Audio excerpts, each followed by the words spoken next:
কেমন আছো সবাই? দীপা শিকদারের রান্নার ব্লগে সবাইকে ওয়েলকাম। আজকে আমি রান্না করব দুধ পটল পোস্ত, আর আমি রান্নাটা কিভাবে করি সেটাই শেয়ার করব। তো ভিডিওটা সম্পূর্ণ দেখতে থাকো, স্কিপ না করে। দুধ দিয়ে পটল পোস্তর জন্য আমি এখানে 350 গ্রাম পটল নিয়েছি, আর পটলগুলি আমি সুন্দর করে কেটে নিয়েছি আর সাইড দিয়ে চিড়ে চিড়ে নিয়েছি। আর এদিকে আমি 2 চামচ পোস্ত জলে ভিজিয়ে রেখেছি, 9টার মতো কাজু বাদাম নিয়েছি, 2টো কাঁচা লঙ্কা আর সামান্য আদা নিয়েছি। আমি এখন মিক্সারে গ্রাইন্ড করে নিব। পোস্ত, কাজু বাদাম, আদা আর 2টো লঙ্কা আমি মিক্সারে গ্রাইন্ড করে নিলাম। পটলে আমি নুন আর হলুদ দিয়ে মেখে নিলাম ভালো করে। পটলগুলি হালকা করে ভেজে নিব।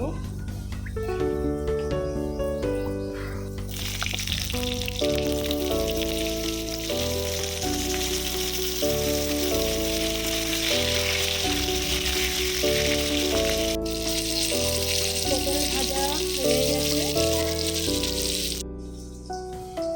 পটলগুলি নামিয়ে নিলাম। দিয়ে দিব সর্ষের তেল,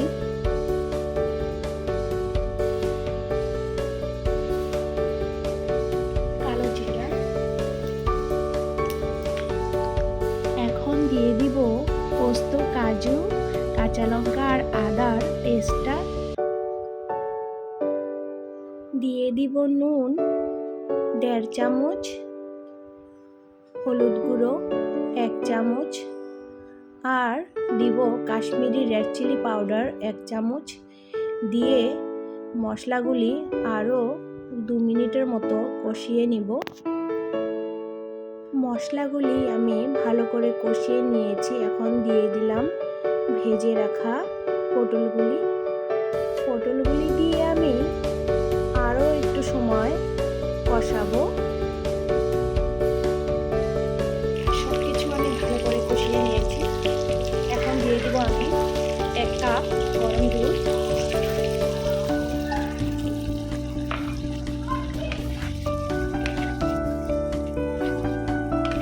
বন্ধুরা, দুধ পটল পোস্ত আজকের এই নিরামিষ রেসিপিটা বাড়িতে একবার ট্রাই করে দেখো, খেতে কিন্তু খুবই সুন্দর।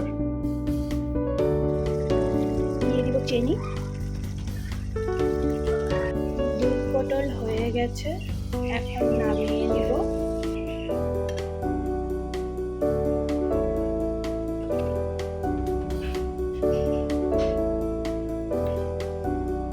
বন্ধুরা, আজকের এই নিরামিষ দুধ পটল পোস্তর রেসিপিটা তোমাদের যদি ভালো লেগে থাকে তাহলে অবশ্যই আমাকে like, comment, share and subscribe করে দিও।